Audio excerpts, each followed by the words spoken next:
Boa noite.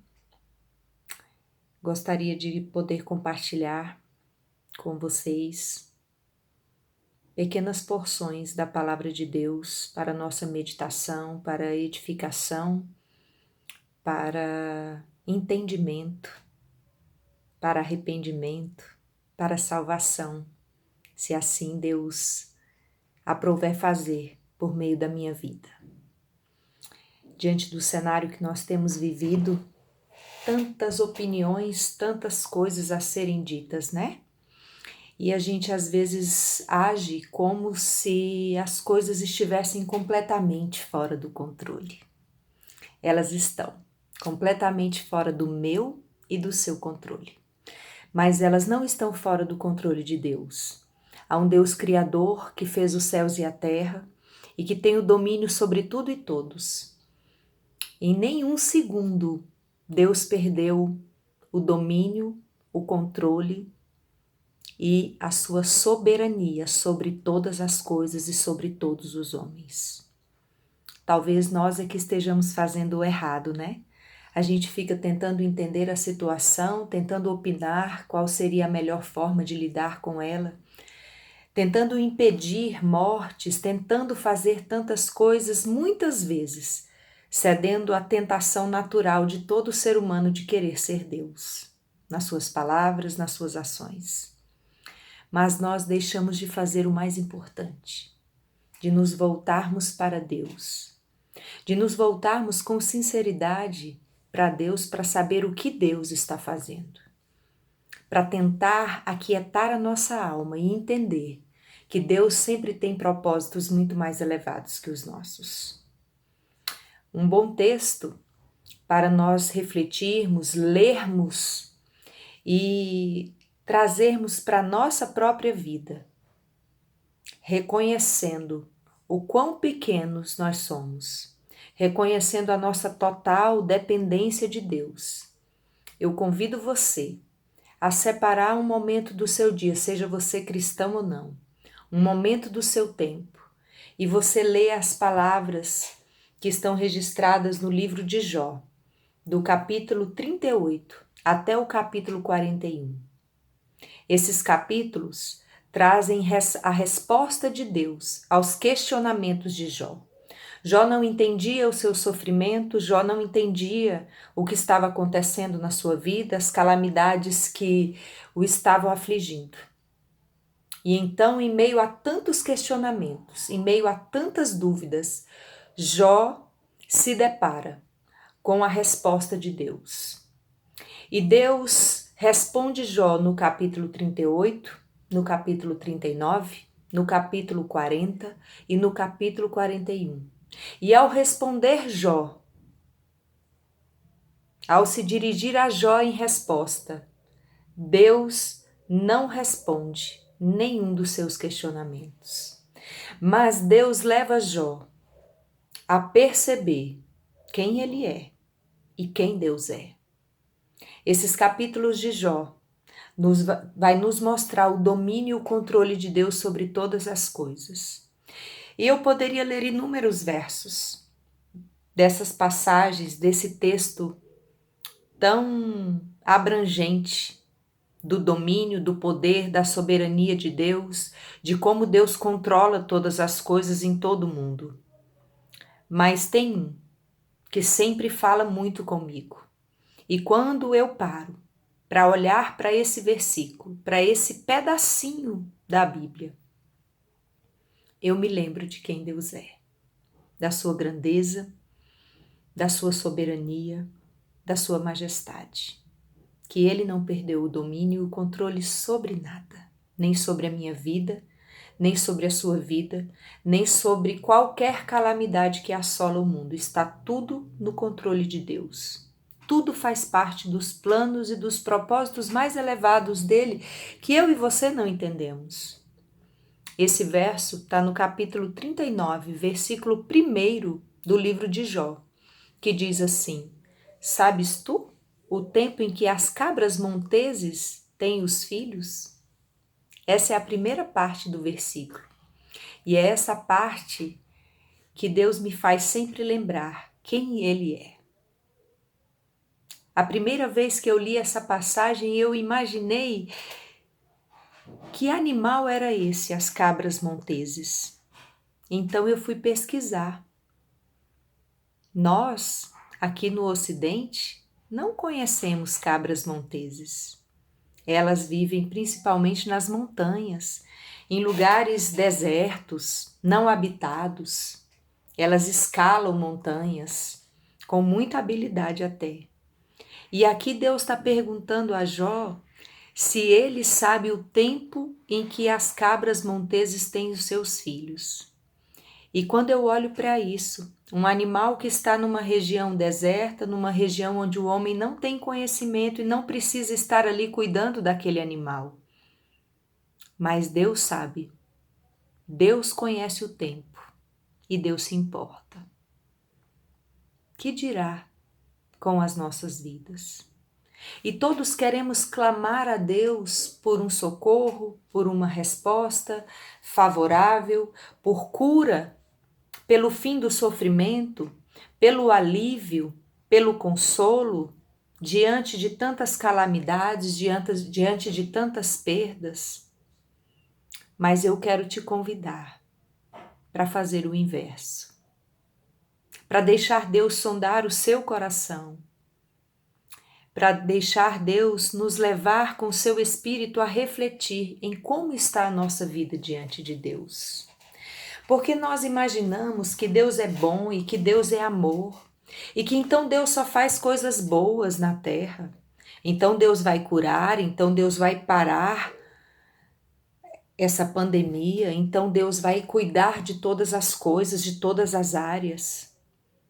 Mas será que nós paramos como seres humanos para olhar para a nossa própria vida, para olhar para dentro da nossa casa, para a nossa família, para olhar para a nossa cidade, para o nosso estado, para o nosso país e para o mundo, e olhar para como as pessoas têm vivido e como é isso diante de Deus? O que tem chegado às narinas de Deus como aroma que sobe da terra? O que tem chegado aos olhos e aos ouvidos de Deus das nossas atitudes, do nosso comportamento, dos nossos relacionamentos, da maneira como nós enxergamos e vivemos? Será que Deus seria injusto se porventura ele estivesse irado? Será que Deus seria injusto ou seria um Deus fraquinho, onde o inimigo poderia lançar calamidade sobre a terra e fazer o que ele quisesse, dizimar vidas, e Deus estaria alheio a tudo isso? Com certeza não, meus irmãos. O Senhor está assentado no alto e sublime trono, e nós precisamos nos lembrar disso. O Senhor tem o domínio sobre tudo e todos. O Senhor que fez os céus e a terra, o Senhor que é o dono da história. A minha vida, a sua vida e a vida de toda a humanidade é a história escrita pelo próprio Deus. O início dela foi dado por Ele na criação.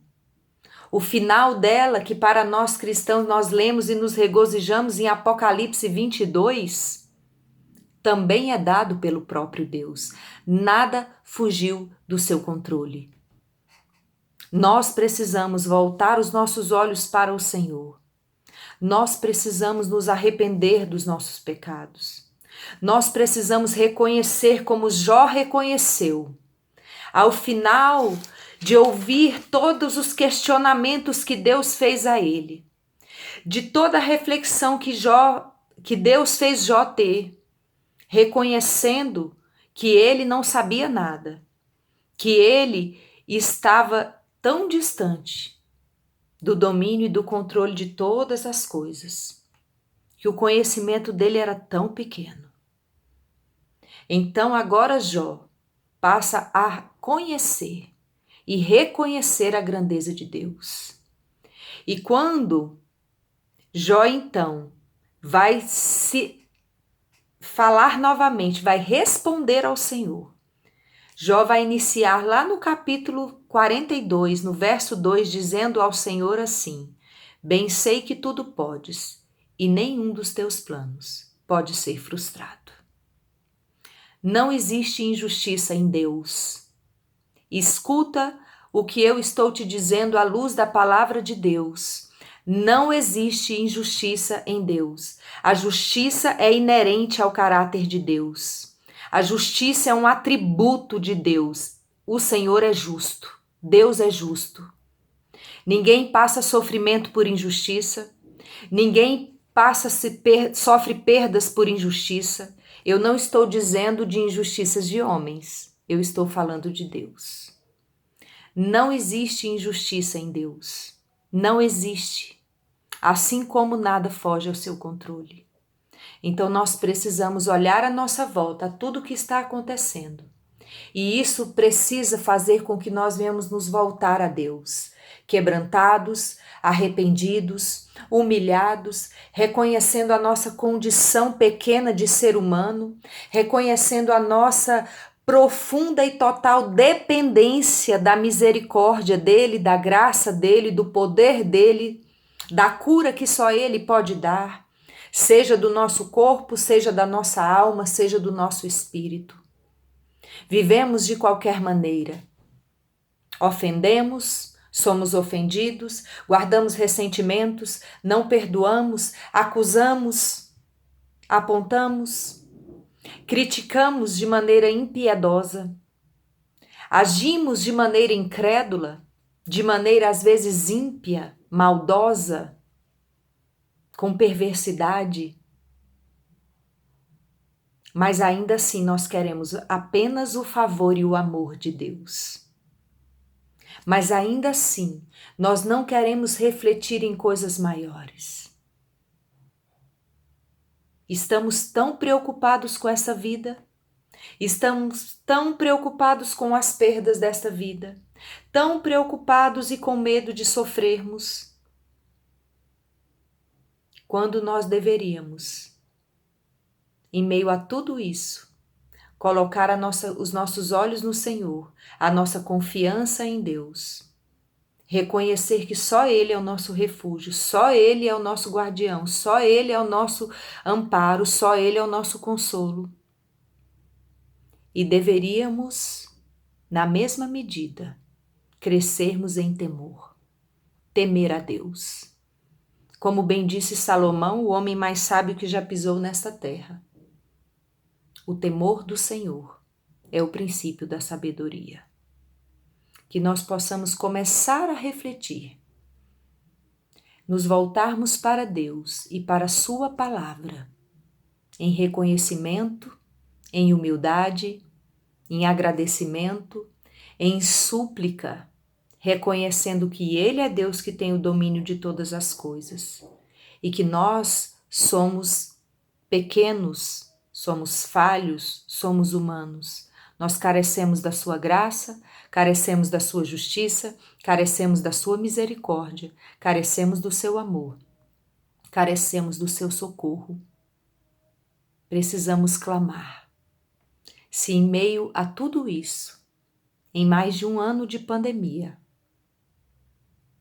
não houve ainda nas nossas vidas momentos de reflexão, de arrependimento e de conserto, nós temos um problema maior, muito maior do que o que assola o mundo agora. Que Deus abençoe a sua vida, que o Espírito Santo de Deus nos inquiete, nos leve a arrependimento real e profundo, atraia o nosso olhar para o Senhor e tire os nossos olhos das coisas deste mundo, dos problemas desta terra, em nome de Jesus. Amém.